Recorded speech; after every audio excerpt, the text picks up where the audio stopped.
습니다.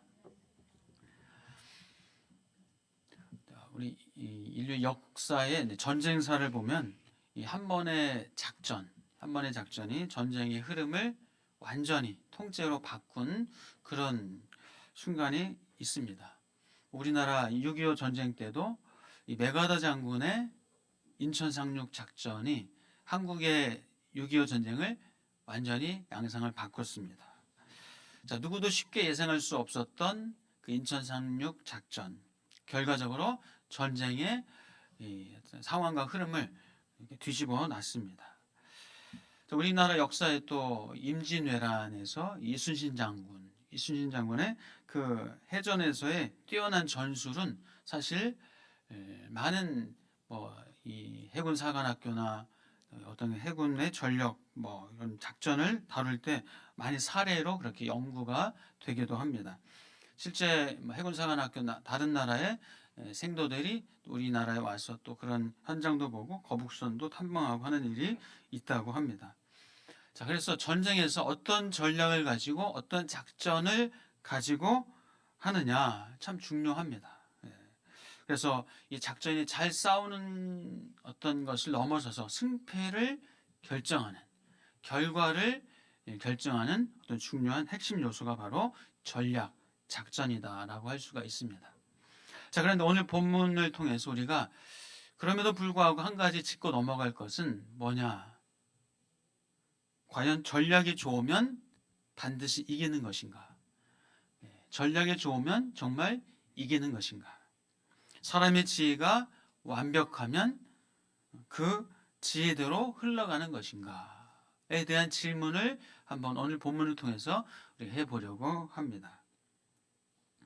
자, 지금 압살롬의 반역으로 다윗은 어떤 처지에 있습니까? 도망치는 상황이에요. 피신 가운데 다윗이 그렇게 있습니다.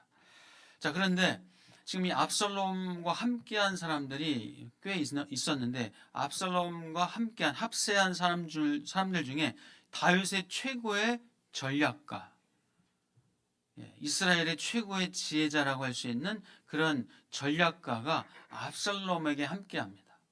압살롬에게 붙어서 압살롬에게 함께하고 압살롬의 전략가가 되어버립니다. 아히도벨이라는 사람이에요. 아히도벨. 이 아히도벨의 말은 하나님께서 물어서 받은 말씀처럼 그렇게 다윗과 압살롬과 많은 백성들에게 그렇게 아주 영향력이 있었고, 또 아히도벨의 말이라고 하면 정말 지혜로운 말이어서 그 말에 따라서 전략을 짜고 전술을 하고 나라를 경영하고 했었던 아주 중요한 지혜를 주었던 전략가가 바로 이 아히도벨이라는 사람입니다. 자, 이 아히도벨이 누구에게 붙었다고요? 압살롬에게 붙었어요. 압살롬에게. 다윗을 반역한 압살롬에게 붙었어요. 그래서 이 아히도벨이 첫 번째 계략을 압살롬에게 넣어줍니다. 지금 왕의 후궁들, 궁전에 남은 왕의 후궁들 한 10명 정도 남겼잖아요. 그 후궁들을 범하십시오. 후궁과 동침하십시오. 라는 그런 계략을 부추깁니다. 자, 후궁을 범한다는 것은 단지 성행위만이 아니에요. 이전 왕은 내가 인정하지 않겠다. 이제 내가 이 나라의 힘과 권력을 가지고 있다라는 상징적인 것이 후궁을 범하는 거예요. 그리고 내가 이제 그 전에 왕에 대해서는 완전히 욕을 보이고 수채를 주고 모욕을 주는 것이 바로 왕의 후궁들을 범하는 겁니다. 그래서 압살롬은 그 아히도벨의 말을 듣고 정말 백주대낮에 천막을 쳐놓고 후궁들을 다 범하는 그런 나쁜 짓을 범하게 됩니다. 그러면서 백성들의 마음을 흔들고 이제 압살롬이 이스라엘의 왕이 되었다. 다윗은 이제 힘도 없다. 무력한 사람이다. 라고 하면서 압살롬이 왕이 됐다는 것을 기정사실로 그렇게 선포하는 치밀한 이 계산이 바로 이 아히도벨의 계산이다라고 할 수 있습니다. 자, 그러면서 이 아히도벨이 이제 다윗을 공략할 수 있는 구체적인 또 전략 작전을 압살롬에게 얘기합니다. 자, 어떤 작전인가 우리 같이 한번 보겠습니다. 오늘 본문 1절에서 4절, 네, 1절에서 4절 같이 읽어봅니다. 시작. 아히도벨이 또 압살롬에게 이르되 이제 내가 사람 12,000명을 택하게 하소서. 오늘 밤에 내가 일어나서 다윗의 뒤를 추적하여 그가 고나고 힘이 빠졌을 때에 기습하여 그를 무섭게 하면 그와 함께 있는 모든 백성이 도망하리니 내가 다윗 왕만 쳐 죽이고 모든 백성이 당신께 돌아오게 하리니 모든 사람이 돌아오기는 왕이 찾는 이 사람에게 달렸음이라. 그리하면 모든 백성이 평안하리이다 하니 압살롬과 이스라엘 장로들이 다 그 말을 옳게 여기더라. 자, 지금 그 요지는 뭡니까? 12,000명의 병사를 내게 주십시오. 내가 지금 바로 다윗을 쫓아가서 지금 피곤하고 지쳐있는 그 다윗의 부하들, 그러니 다윗의 제가 목을 따오겠습니다. 다윗만을 내가 죽이겠습니다. 다윗을 죽이면 이 백성들은 오합지졸로 다 흩어져 버릴 것입니다. 아주 탁월한 전략이죠. 탁월한 계획을 압살롬에게 얘기합니다. 자, 그래서 압살롬과 그 장로들, 이스라엘 장로들이 그 말을 듣고 다 좋게 여겼다, 옳게 여겼다, 성경은 기록하고 있죠. 정말 객관적으로 봐도 아주 탁월한 전략이에요.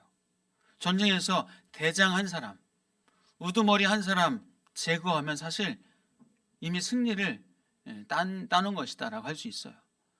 마치 저 북한의 김정은 한번 딱 잡으면 끝나는 것처럼 그런 거죠. 자, 지금 다윗 한 사람을 제거하면 싸움은 끝났다고 할 수 있는 거예요. 더군다나 지금 다윗과 부하들은 마음의 충격도 받고 또 피곤하고 지쳐 있는 상황입니다. 도망치다가 지금 아주 곤고한 상황 가운데 처해 있어요. 자, 이런 상황에서 다윗을 급습해서 죽일 수 있는 아주 절호의 기회예요. 자, 그런데 시간을 주면 어떻게 될까요?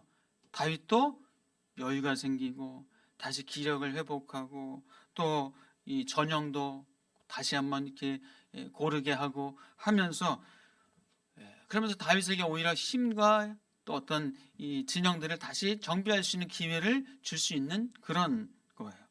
자, 그래서 이런 아히도벨의 계략에 대해서 압살롬과 이스라엘 장로들은 다 옳다, 맞다, 그것이 좋다라고 여기게 됩니다.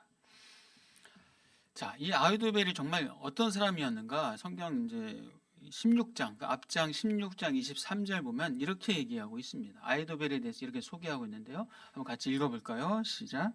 그때 아히도벨이 베푸는 계략은 사람이 하나님께 물어서 받은 말씀과 같은 것이라. 아히도벨의 모든 계략은 다윗에게나 압살롬에게나 그와 같이 여겨졌더라. 네, 자, 아히도벨이 베푸는 계략은 사람이 하나님께 물어서 받은 말씀과 같이 그렇게 사람들이 얘기했어요. 하나님께 물어서 받은 말씀이니까 얼마나 대단하고 또 반드시 이대로 행하고 이대로 할 때 하나님이 함께 하시고 복 주시고, 다윗도 그렇고 압살롬도 그렇고 백성들이 그렇게 여겼던 그 정도로 아주 탁월한 뛰어난 전략가가 바로 이 아히도벨이라는 사람이에요. 자, 아히도벨의 계략대로 정말 다윗을 급습했다면 다윗을 어렵지 않게 그래도 붙잡고 죽일 수 있었을 것 같아요. 지금 피곤한 상태, 지쳐있는 상태, 아주 정말 힘을 잃은 상태입니다. 자, 그런데 다윗에게는 참 다윗에게는 정말 다행히도 이 압살롬이 또 다른 전략가 한 사람에게 또 물어봅니다. 아히도벨이 사실 최고의 전략가인데 또 다른 전략가 누구일까요? 후세라는 사람한테 압살롬이 물어보게 됩니다. 자, 후세는 그러면 어떤 사람인가요? 후세는 우리가 이제 본문을 읽지 않았지만 16장 후반절 보면요, 후세가 이제 압살롬이 예루살렘 궁으로 들어올 때 이미 다윗이 후세를 궁으로 들여보냈어요. 다윗을 쫓았잖아요. 후세가 다윗을 쫓아갈 때 아니다, 너는 이제 예루살렘 궁으로 들어가서 압살롬의 편에 서서 이제 거기서 오히려 그 상황들을 지켜보고 추이를 한번 지켜보면서 그 정보를 내게 보내달라라고 했었던, 사실 소위 말해서 스파이라고 할 수 있습니다. 위장 위장 전향을 한 상태로 지금 후세가 예루살렘 궁에 있는 상황입니다. 자, 그런데 이 압살롬이 후세한테 또 전략을 한번 물어보게 되는 거예요. 자, 그 말을 들은 후세가 이제 어떻게 반응하는가? 오늘 본문 8절에서 13절입니다. 자, 8절에서 13절 같이 후세의 말을 들어보겠습니다. 시작. 또 후세가 말하되 왕도 아시거니와 왕의 아버지와 그의 추종자들은 용사라. 그들은 들에 있는 곰이 새끼를 빼앗긴 것 같이 격분하였고 왕의 부친은 전쟁에 익숙한 사람인즉 백성과 함께 자지 아니하고 지금 그가 어느 굴에나 어느 곳에 숨어 있으리니 혹 무리 중에 몇이 먼저 엎드러지면 그 소문을 듣는 자가 말하기를 압살롬을 따르는 자 가운데에서 패함을 당하였다 할지라. 비록 그가 사자 같은 마음을 가진 용사의 아들일지라도 낙심하리니 이는 이스라엘 무리가 왕의 아버지는 영웅이요 그의 추종자들도 용사인 줄 알미니이다. 나는 이렇게 계략을 세웠나이다. 온 이스라엘을 단부터 브엘세바까지 바닷가의 많은 모래같이 당신께로 모으고 친히 전장에 나가시고 우리가 그 만날 만한 곳에서 그를 기습하기를 이슬이 땅에 내림같이 우리가 그의 위에 덮여 그와 그 함께 있는 모든 사람을 하나도 남겨두지 아니할 것이요 또 만일 그가 어느 성에 들어갔으면 온 이스라엘이 밧줄을 가져다가 그 성을 강으로 끌어들여서 그곳에 작은 돌 하나도 보이지 아니하게 할 것이니이다. 아멘. 아멘. 자, 후세는 말하죠. 지금 왕의 아버지와 그러니까 다윗과 그의 추종자들은 용사입니다. 용사입니다. 그들은 지금 곰이 새끼를 빼앗긴 것처럼 지금 아주 격한 상태에 있습니다. 그래서 왕의 부친 또 이 전쟁에 익숙한 사람이기 때문에 지금 분명히 다윗은 잠도 안 자고 어딘가 숨어 있을 것입니다. 굴 속에 숨어 있을 것입니다. 그래서 압살롬의 군대가 쫓아가다가 만약 다윗의 군대에 잡혀서 패배를 당하게 되면 압살롬의 군대도 용사겠지만 그러나 패배를 당한 소식을 듣고 오히려 힘을 잃게 되고 오히려 흩어지게 될 것입니다. 그러므로 지금은 때가 아닙니다. 라고 얘기를 합니다. 그러면서 이제 구체적인 전략을 압살롬의 입에 넣어줍니다. 자, 어떤 전략인가 보면요. 11절 보니까 이스라엘을 단에서부터 브엘세바까지, 단에서부터 브엘세바라는 얘기는 이스라엘의 북에서부터 남쪽 전 지역을 말하는 거예요. 마치 우리나라 백두에서 한라까지라는 말이랑 똑같아요. 자, 모든 이스라엘 나라에서 바닷가에 많은 모래같이 백성들을, 남자들, 전쟁에 능한 사람들을 불러 모으십시오. 그리고 친히 당신이 함께 나가십시오. 자, 언제 다 모아요? 용사들을 언제 다 모읍니까? 시간이 그래도 최소 며칠, 일주일 걸릴 거 아니에요. 자, 또 뭐라고 합니까? 그 만날 만한 곳에서 그를 기습하기를 이슬이 땅에 내림같이 우리가 그의 위에 덮여 그와 그 함께 있는 모든 사람을 하나도 남겨두지 아니할 것입니다. 자, 이슬이 땅에 내림같이 이게 기습인가요? 기습이 아니에요. 그 시간이 필요한 거예요. 다 덮여서 모든 사람이 하나도 남겨두지 아니할 것입니다. 자, 13절 보니까 또 뭐라고 합니까? 만일 그가 어느 성에 들었으면 온 이스라엘이 밧줄을 가져다가 그 성을 강으로 끌어들여서 그곳에 작은 돌 하나도 보이지 아니하게 할 것이니이다. 너무 허황되지 않아요? 너무 허황되죠. 자, 지금 이 후세의 전략은 대단히 듣기에는 멋있어 보여요.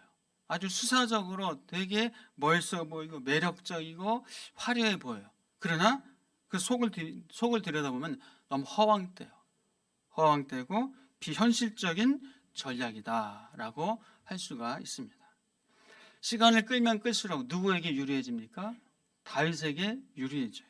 지치고 힘든 사람이 쉬게 되면 다시 기력이 회복됩니다. 흩어진 군사를 다시 재정비할 수 있는 그런 여유를 주게 되는 거죠. 자, 기습에서 다윗만 제거하면 됩니다 라고 하는 아히도벨의 전략이 사실 더 탁월하고 더 좋아 보여요. 객관적으로 훨씬 더 효율적입니다. 그런데 이제 후세의 전략, 이 허점 많은 허황된 그냥 귀에 듣기만 멋있고 좋아 보이는 이 후세의 전략이 오히려 압살롬이 그 전략을 받아들이게 돼요. 압살롬이 또 이스라엘 사람들이 후세의 계략이 더 낫다라고 그렇게 결론을 내립니다. 자, 여러분 같으면 어떻게 하시겠어요? 만약 여러분이 압살롬 다윗을 잡는다, 그럼 어느 작전을 취하시겠어요? 아히도벨의 작전이 아니면 후세의 작전이요. 객관적으로도 사실 아히도벨의 작전 계략이 훨씬 더 합리적이에요. 훨씬 더 아주 효과적이에요. 더 효율적이에요. 그런데 이 후세의 전략, 뭐 밧줄을 성을 막 끌어서 강물에 던진다고요? 뭐 이슬이 내리는 것처럼 막 덮어서 모든 용사들 다 모아서. 자, 그런데 압살롬과 이스라엘 사람들은 지금 아히도벨의 그 아주 효율적인 전략이 아니라 후세의 너무 허황된 전략을 좋게 여기게 됩니다. 자, 왜 그랬을까요? 왜 후세의 전략을 좋게 여겼을까요? 왜 후세의 전략을 받아들였을까요? 자, 오늘 본문을 한번 같이 보겠습니다. 14절입니다. 14절 같이 읽습니다. 시작. 압살롬과 온 이스라엘 사람들이 이르되 아렉 사람 후세의 계략은 아히도벨의 계략보다 낫다 하니 이는 여호와께서 압살롬에게 화를 내리려 하사 아히도벨의 좋은 계략을 물리치라고 명령하셨음이더라. 아멘. 네, 어떻게 해요? 이는 여호와께서 압살롬에게 화를 내리려 하사 아히도벨의 좋은 계략을 물리치라 명령하셨습니다. 아히도벨이 좋은 계략인 것을 성경에서도 얘기해요. 아히도벨의 좋은 계략을 물리치라. 왜요? 하나님께서 압살롬에게 화를 내리려 하시려고 그렇게 명령하셨다라고 말씀하고 있습니다. 자, 사람의 합리적이고 아주 효율적이고 지혜로운 판단이 지금 뒤집혀지는 그런, 이게 우연이 아니에요. 우연이 아닙니다. 지금 누가 이렇게 명령하셨어요?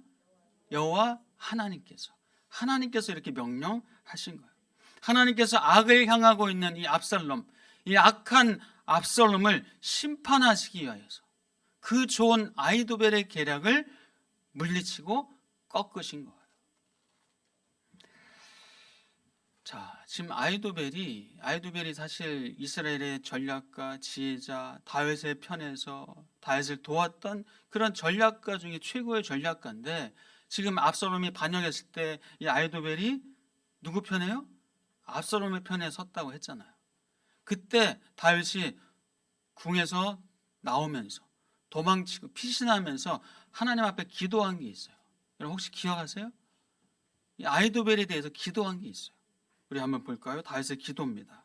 사무엘하 15장으로 좀 거슬러 내려가서 15장 31절 같이 읽겠습니다. 시작. 어떤 사람이 다윗에게 알리되 압살롬과 함께 모반한 자들 가운데 아히도벨이 있나이다 하니 다윗이 이르되 여호와여 원하옵건대 아히도벨의 모략을 어리석게 하옵소서 하니라. 다윗이 도망쳐 나오면서 여호와여 원하옵건대 아히도벨의 모략을 어리석게 하옵소서. 기도하시는 은혜가 있기를 축복합니다.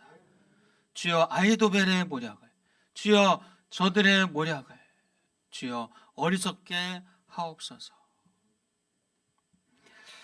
아까 말씀드린 것처럼 성경은 아히도벨의 계략을 좋은 계략이라고 분명히 얘기하고 있어요. 좋은 계략이라고 분명히 얘기합니다. 그러나 그 탁월함을, 그 좋은 계략인 것을 인정은 하지만 분명히 선을 긋고 있어요. 선을 긋습니다. 어떻게 해요? 아무리 좋은 계략이라 할지라도 하나님이 결제하셔야 된다. 하나님이 결정하시는 것이다. 라는 것을 분명히 우리에게 말씀해주고 있습니다. 전쟁의 승패, 인류의 역사, 아니 여러분의 삶의 모든 것들 다 아무리 탁월하고 효율적인 지혜라 할지라도 하나님이 결제하셔야 돼요. 하나님이 결정하시는 거예요. 자, 잠언 19장 21절 볼까요? 잠언 19장 21절 시작. 사람의 마음에는 많은 계획이 있어도 오직 여호와의 뜻만이 완전히 서리라. 아멘. 사람의 마음에 많은 계획, 여러 가지 전략, 여러 가지 나름대로 생각들이 있을 거 아니에요. 근데 오직 여호와의 뜻만이 완전히 서리라. 그래서 어떤 전략과 지혜, 지략보다도 하나님의 작전, 하나님의 말씀이 최고의 전략이고 최고의 작전인 줄 믿습니다. 우리 성경에 보면 참 이런 일들이 많았잖아. 엘리야가 바알 선지자, 아세라 선지자 그 850명과의 영적인 싸움이 있었잖아요. 1대 850. 이게 돼요, 안 돼요? 자, 누구의 제단에 불이 내리는가? 그 불이 내리는 제단, 그것이 진정 하나님이다. 했을 때, 자, 지금 바알, 아세라 선지자 850명이 제단에 제물을 놓고 별 짓거리를 다 했지. 몸에 막 자학을 하면서까지도 했는데 불이 내렸어요, 안 내렸어요? 안 내렸어요. 그런데 엘리야의 제단, 엘리야는 심지어 뭘 부어놨어요? 물을 주변에 다 물을 부었는데 불이 내려서 그 물을 다 핥아버렸어요. 그리고 제물을 태우고 진정한 하나님이 바로 여호와 하나님이시다 라는 것을 보여주셨어요. 자, 이스라엘이 또 가나안 땅에 들어갈 때 어떻습니까? 가나안 땅에 들어가서 첫 번째 성, 그 큰 이중 삼중의 벽으로 만들어져 있다고 합니다. 그러니까 마차가 그 성벽을 다닐 정도로 이렇게 아주 견고한 성이라고 하는데 그 여리고 성 어떤 작전이었어요, 여러분? 성을 도는 거였어요. 그냥 하루에 한 바퀴 도는 거예요. 하루에 한 바퀴 돌고 이틀날도 한 바퀴 돌고 6일 동안 하루에 한 바퀴 여리고성을 돌고 아무 말도 없이. 그리고 6일째 되는 날은 몇 바퀴요? 7바퀴 돌면서 소리를 지르고 외치고. 이게 작전이에요. 이게 작전이에요. 이게 하나님의 작전이에요. 그런데 여리고성이 무너져 내렸어요. 그리고 이스라엘 백성들이 그 여리고성을 차지하고 함락하게 됩니다. 자, 출애굽에서 이스라엘 백성들이 이제 우리 살았다. 애굽에서 나왔습니다. 그런데 얼마 가지 못해서 뭘 맞닥뜨립니까? 홍해, 바다. 거기서 어떤 작전이 있어요? 하늘을 팍 열어서 쫙 올라가는 작전이요? 아니면 땅을 막 파서 땅 속으로 숨어 들어가는 작전이요? 정말 어떤 작전도 할 수 없는 그런 상황이에요. 어떤 선택지도 전략도 할 수 없는 그런 상황에서 모세는 외칩니다. 모세는 외쳐요.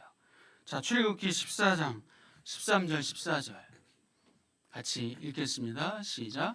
모세가 백성에게 이르되 너희는 두려워하지 말고 가만히 서서 여호와께서 오늘 너희를 위하여 너희가 오늘 본 애굽 사람을 영원히 다시 보지 아니하리라. 여호와께서 너희를 위하여 싸우시리니 너희는 가만히 있을지니라. 아멘. 여호와께서 오늘 너희를 위하여 행하시는 구원을 보라. 여호와께서 너희를 위하여 싸우시리니 여호와께서 너희를 위하여 싸우시리니 너희는 가만히 있을지니라. 아무것도 하지 말라. 너희는 아무것도 하지 말라. 무책임한 그런 말씀이 아니에요. 그런 말씀이 아니라 인간의 계산, 인간의 전략, 인간의 계획, 지혜 그거를 절대화하지 말아라. 인간의 전략, 지혜, 인간의 어떤 계획으로 다 될 것이라고 생각하지 말아라. 인간의 지혜 절대화하지 말고 인간의 생각 절대화하지 말고 오직 하나님의 주권 가운데 있음을, 하나님이 말씀하시고 하나님이 명령하셔야 된다는 하나님의 주권인 것을 인정하라 말씀하십니다. 자, 우리 시편 20편 7절 볼까요? 시편 20편 7절 시작. 어떤 사람은 병거, 어떤 사람은 말을 의지하나 우리는 여호와 우리 하나님의 이름을 자랑하리로다. 아멘. 어떤 사람은 갖고 있는 돈, 어떤 사람은 갖고 있는 어떤 힘, 권력, 갖고 있는 재산, 내가 갖고 있는 지식, 경험, 노하우 이런 것을 자랑하고 이것을 의지하지만 우리는 여호와 우리 하나님의 이름을 자랑하고 여호와 하나님을 의지하는 저와 여러분 되시기를 축복합니다. 우리 성도님들의 가정, 직장, 사업장, 삶의 이런저런 상황들 사실 이것도 의지하고 싶고 저것도 의지하고 싶고 사람, 힘, 돈, 재물 그래도 어떤 지식, 지혜 의지하고 싶은 마음이 있을 거예요. 그러나 의지할 분은 오직 하나님 한 분이심을 믿음으로 고백하실 축복합니다. 아무것도 하지 말라 그것은요 정말 아무것도 하지 말고 그냥 누워만 있으라가 아니라 이런저런 우리가 계획도 하고 전략도 짜고 우리가 또 행할 건 하지만 그러나 그 모든 것의 주권은 모든 것의 결정은 하나님께서 하신다. 그 믿음 가지고 나아갈 수 있는 저와 여러분 되실 축복합니다. 정말 세상에는 지혜로운 것이 참 많습니다. 많은 지식이 있어요. 많은 정보가 있습니다. 이런저런 사상, 이념들, 세상에 정말 좋아 보이는 것들이 참 많아요. 자, 그런데 세상에서 그렇게 지혜롭다고 하는 것, 세상에서 정말 지혜로운 것을 완전히 뒤엎어버린 반전이 있습니다. 반전 중에 반전. 그럼 그것이 무엇일까? 최고의 반전. 하나님의 반전. 세상의 그 어떤 힘, 노력, 선행, 철학, 공부, 돈, 권력 그 어떤 것보다 그것을 뒤엎어버리신 반전 중에 반전이 하나님의 반전이 있어요. 여러분 그것이 뭔지 아세요? 네? 그것이 바로 십자가의 반전입니다. 십자가. 우리 고린도전서 1장 18절에서 21절 볼까요? 자, 18절 같이 읽어봅니다. 시작. 십자가의 도가 멸망하는 자들에게는 미련한 것이요 구원을 받는 우리에게는 하나님의 능력이라. 아멘. 자, 십자가의 도가 멸망하는 자들에게는 하나님을 모르고 안 믿고 거절하고 거부하는 자들에게는 십자가의 도가 어떤 거예요? 미련한 거예요. 미련한 거예요. 정말 미련하지 않나요? 십자가의 도가? 어떻게 하나님의 아들이 이 땅에 사람으로 와요? 어떻게 하나님의 아들이 이 땅에 아기로 어떻게 이 땅에 옵니까? 어떻게 그 하나님의 아들이 이 땅에 와서 고난과 수모와 멸시를 받아요. 그리고 십자가에도 죽는데요. 십자가에도 죽으신대요. 죽으셨대요. 그리고 그 하나님의 아들이 죽으시고 부활하셨답니다. 그런데 그 예수 그리스도, 예수님이 땅에 오셔서 죽으시고 십자가에서 고통과 고난을 받으시고 죽으시고 부활하셨다는 사실을 믿으면 구원받는데요. 여러분, 인간적으로 볼 때 얼마나 어리석어요. 얼마나 미련한 거예요. 그래서 사람들은 구원을 얻으려고 어떻게 합니까? 돈과 재물을 많이 벌이면 뭔가 행복하고 구원이 있을 것처럼 힘과 권력으로 구원을 얻으려고 하고 나름대로 종교적인 행위를 합니다. 돌을 닦고 면벽 9년, 108보, 100일 기도, 1000일 기도 나름대로의 그런 종교 행위를 합니다. 그러나 성경에서 말씀하기를 십자가의 도. 자, 구원을 받는 우리에게는 뭐예요? 하나님의 능력이라 말씀합니다. 십자가의 도가 멸망하는 자들에게는 미련한 것이고 어리석은 것이고 말도 안 되는 것이고 비논리적인 것이고 비합리적인 것이고, 그러나 구원받는 우리에게는 하나님의 능력인 줄 믿습니다. 자, 이 19절부터 또 한번 21절까지 읽어보시겠어요? 19절에서 21절 시작. 기록된 바 내가 지혜 있는 자들의 지혜를 멸하고 총명한 자들의 총명을 폐하리라 하였으니 지혜 있는 자가 어디 있느냐 선비가 어디 있느냐 이 세대의 변론가가 어디 있느냐 하나님께서 이 세상의 지혜를 미련하게 하신 것이 아니냐. 하나님의 지혜에 있어서는 이 세상이 자기 지혜로 하나님을 알지 못하므로 하나님께서 전도에 미련한 것으로 믿는 자들을 구원하시기를 기뻐하셨도다. 아멘. 예, 지혜 있는 자들의 지혜를 멸하고 총명한 자들의 총명을 패하고, 지혜 있는 자가 어디 있느냐, 선비가 어디 있느냐, 이 세대의 변론가가 어디 있느냐, 하나님께서 이 세상의 지혜를 미련하게 하신 것이 아니냐. 세상의 지혜로 행복을 얻고 구원을 얻으려고 세상이 어떤 힘과 권력과 재물로 구원을 얻으려고 하지만, 그러나 다 그것은 오히려 미련한 것이다. 인간의 그 애씀과 계략과 전략이 사실은 다 그것이 어처구니 없는 것이다 말씀해요.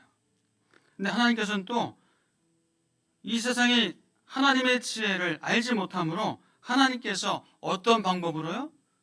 전도에 미련한 것으로